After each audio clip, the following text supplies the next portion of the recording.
विश्व युद्ध में फंसे फ्रांस इटली। पुतिन का खौफ, नेटो में फूट, हमले को तैयार टॉमहॉक मिसाइल।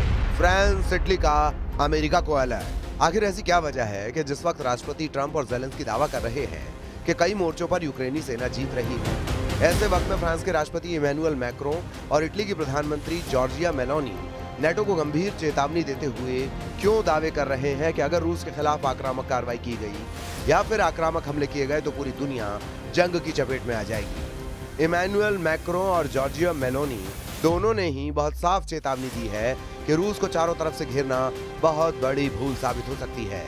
इधर दूसरी तरफ रूसी सेना ने यूक्रेन पर ताबड़तोड़ हमले करते हुए सितंबर महीने में ही 4,714 वर्ग किलोमीटर इलाके पर कब्जे का दावा किया है।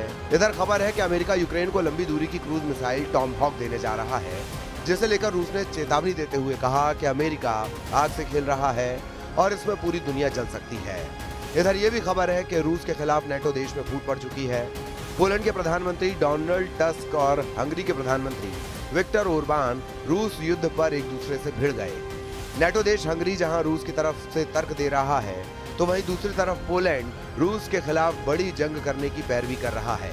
हम आपको दिखाने जा रहे हैं कि कैसे पिछले 24 घंटे में रूस यूक्रेन युद्ध कई मोर्चों पर तेजी से भड़कना शुरू हो गया है। सबसे पहले जान लीजिए कि यूक्रेन को टॉमहॉक मिसाइल मिलने को लेकर कैसे अमेरिका से लेकर रूस तक गदर मच चुका है। 3.5 साल से ज्यादा की जंग में युद्ध की बाजी तेजी से पलटने लगी है। दावा किया जा रहा है कि जब से पुतिन ने पूरी तरह से मौन साधा है, उसके बाद से नेटो देशों में खौफ पैदा हो गया है। दावा किया जा रहा है कि अमेरिका यूक्रेन को टॉमहॉक मिसाइलें देने जा रहा है। इसे लेकर रूस ने गंभीर चेतावनी दी है। इधर फ्रांस और इटली को लग रहा है कि अगर रूस ने नेटो देशों पर हमले शुरू किए तो अमेरिका यूक्रेन की तरह बाकी नेटो देशों को रूसी हमलों से किसी भी कीमत पर नहीं बचा पाएगा। हम आपको दिखाते हैं कि कैसे रूस की जंग को लेकर खलबली मच चुकी है। यूरोपीय नेताओं के एक शिखर सम्मेलन में फ्रांसीसी राष्ट्रपति इमैनुअल मैक्रों ने यूरोपीय संघ से सावधानी से आगे बढ़ने का आग्रह किया। कोपेनहेगन में शिखर सम्मेलन को संबोधित करते हुए राष्ट्रपति मैक्रों ने कहा, मुझे लगता है कि हम सभी को बहुत सतर्क रहना होगा, क्योंकि हम टकराव के दौर से गुजर रहे हैं जिसमें काफी विविधता से भरा जोखिम है। हमें बहुत सतर्क रहना होगा और किसी भी तरह की बढ़त से बचना होगा। इटली की प्रधानमंत्री जॉर्जिया मेलोनी ने भी दो टूक कहा कि जरूरत से ज्यादा रूस के खिलाफ प्रतिक्रिया देना बेहद गंभीर हो सकता है। मेलोनी ने कहा कि सब कुछ के बावजूद मुझे लगता है कि हमें शांति से सोचना होगा। हमें रूस के उकसावे का जवाब नहीं देना चाहिए, हमें खुद को तैयार रखना होगा। ये बिल्कुल सच है। डेनमार्क की प्रधानमंत्री मेटे फ्रेडरिक्सन ने रूस के हाइब्रिड युद्ध का जवाब देने के लिए यूरोप से हथियार बंद होने का आह्वान किया है, लेकिन दूसरे प्रमुख महाद्वीपीय नेताओं ने मॉस्को के साथ बढ़ते तनाव के चक्र में फंसने से बचने की सलाह दी है। हाइब्रिड युद्ध में पारंपरिक तरीकों जैसे टैंक और मिसाइलों के साथ साथ गैर पारंपरिक तरीकों जैसे साइबर हमले और इंटरनेट पर दुष्प्रचार का भी इस्तेमाल होता है। इधर अमेरिका टॉमहॉक लंबी दूरी की मिसाइल यूक्रेन को देने जा रहा है, ऐसे दावे किए जा रहे हैं। टॉमहॉक के सबसे टॉप मॉडल की मारक क्षमता 2400 किलोमीटर तक होती है। ये लगभग 885 किलोमीटर प्रति घंटे की रफ्तार से हमला करती है।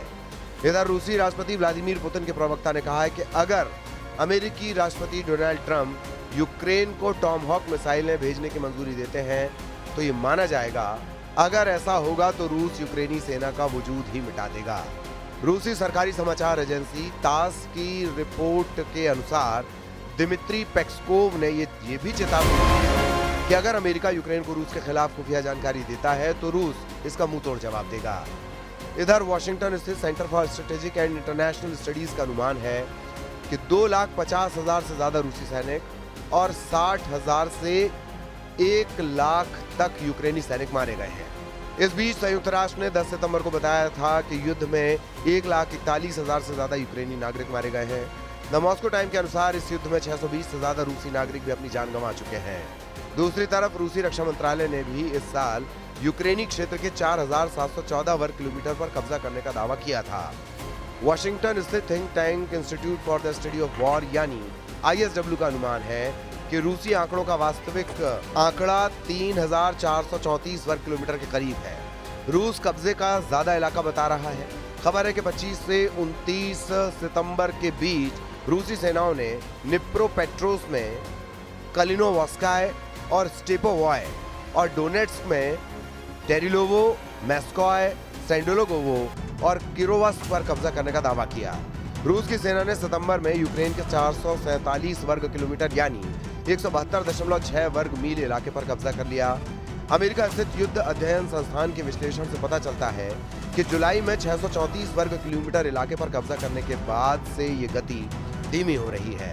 वहीं दूसरी तरफ यूक्रेनी राष्ट्रपति वोलोदिमीर ज़ेलेंस्की कोपेनहेगन में 50 राष्ट्राध्यक्षों, शासनाध्यक्षों और यूरोपीय संघ के नेताओं से मुलाकात कर रहे हैं।